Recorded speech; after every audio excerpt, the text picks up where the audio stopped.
c'est un film d'aventure, onirique, fantastique, érotique, qui est censé se dérouler sur l'île de la Réunion au début du XXe siècle. Mais enfin bon, c'est un film d'époque extrêmement stylisé.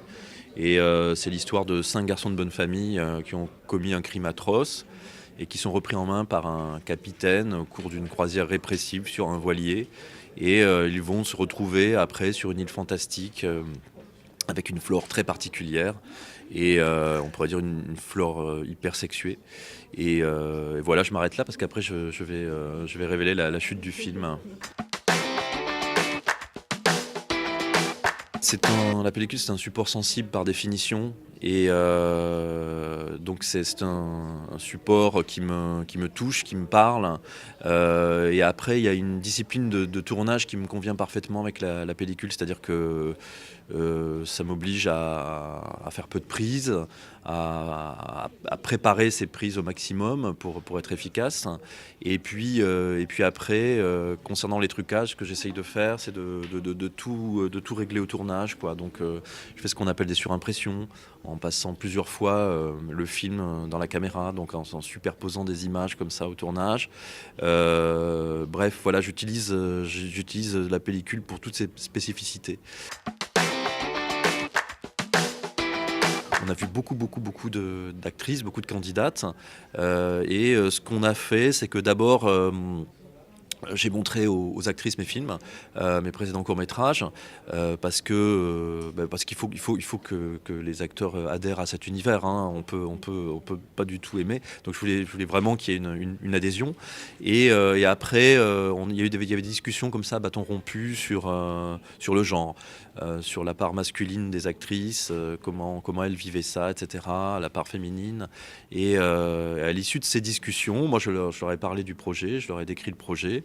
Chris a vraiment insisté sur le fait que ça allait être dur, très physique, etc. Et à l'issue des discussions, on a eu des intuitions par rapport à certaines actrices, en se disant oui, elle, je peux y croire en garçon, elle non, etc. Donc on en a gardé une poignée, j'allais dire. On répète beaucoup. On répète beaucoup jusqu'à ce qu'on trouve la note juste. Et puis ça passe aussi par le physique, quoi. J'ai besoin que les actrices deviennent les personnages physiquement. Pas forcément avec les mots, mais vraiment physiquement. Donc le costume est vraiment important. J'ai l'impression que quand on a trouvé le costume, on a quasiment trouvé le personnage. En tout cas, c'est plus facile pour atteindre le personnage. Et pour transformer les actrices en garçons, je voulais pas d'artifice, quoi. Donc elles portent des costumes où les poitrines sont plaquées, les hanches aussi sont rattrapées par des bourrelets, etc. Les épaules un peu renforcées.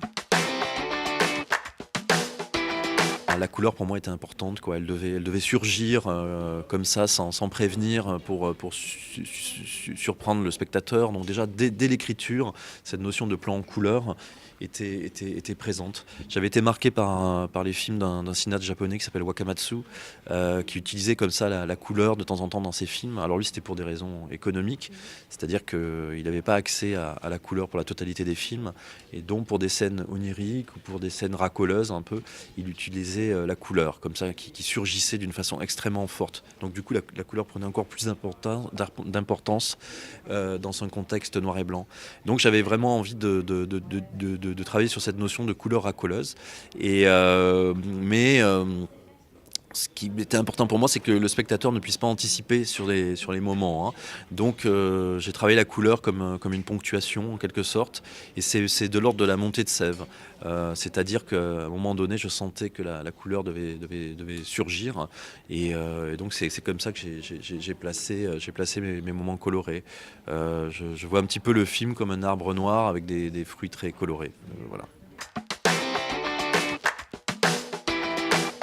Pour moi, c'était très important de proposer à des actrices, à des femmes, des rôles qu'on n'a pas l'habitude de leur faire tenir, quoi. Le vrai mec dans l'histoire, c'est le capitaine, et c'est un personnage qui a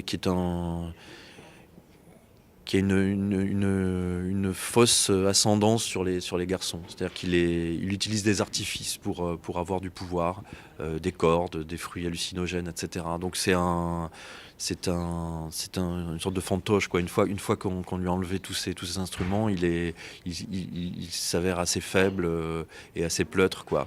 Et ça m'intéressait beaucoup de montrer cette figure masculine dominante comme ça, nue, sans ces trucs pour dominer, quoi.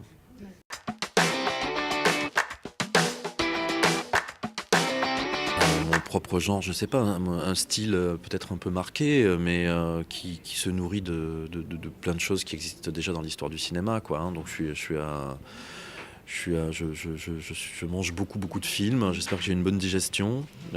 Et donc voilà, mon style est construit de toutes ces influences qui sont multiples, qui ne viennent pas d'ailleurs que du cinéma, mais des arts plastiques, de la littérature. Voilà, je suis ravi si c'est un style singulier. Mais j'ai beaucoup de mal à avoir un regard objectif ou même un regard sur mon propre travail, quoi.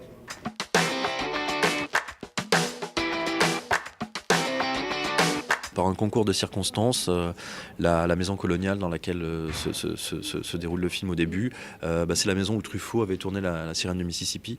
Et voilà, il n'y avait pas eu de tournage depuis. Donc c'était assez émouvant de se retrouver là. Les tapisseries n'avaient pas bougé, c'était toujours les mêmes. Voilà, j'ai beaucoup aimé, quoi, me retrouver dans cette maison. Lynch. Long. Réalisation. Fiction. Drame. Femme sauvage. Les Gobelins, puisque c'est ce que j'ai fait. Eh bien, joyeux anniversaire à Premier Plan.